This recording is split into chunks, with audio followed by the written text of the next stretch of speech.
మంత్రి వాసంశెట్టి సుభాష్ తన 36 ఎకరాల భూమిపై అక్రమంగా రిజిస్ట్రేషన్కు ప్రయత్నిస్తున్నారని ఆరోపించారు. తమ పూర్వీకుల నుంచి భూమి తమ ఆధీనంలోనే ఉందని, అడంగల్ పాస్బుక్కుల్లోనూ తమ పేర్లే ఉన్నాయని తెలిపారు. ఎలాంటి అగ్రిమెంట్ తనఖా లేకుండానే తన సంతకాలు లేకుండా ఆటో మ్యూటేషన్ ద్వారా రిజిస్ట్రేషన్ చేయించేందుకు ప్రయత్నిస్తున్నారని ఆరోపించారు.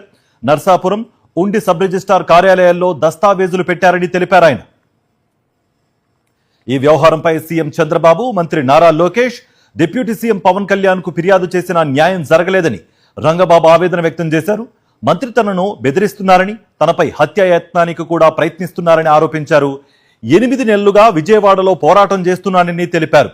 అక్రమ రిజిస్ట్రేషన్ను నిలుపుదల చేసి తనకు న్యాయం చేయాలని డిమాండ్ చేశారు. న్యాయం జరగకపోతే కుటుంబంతో కలిసి అసెంబ్లీ ఎదుట ఆత్మహత్య చేసుకుంటానని హెచ్చరించారు.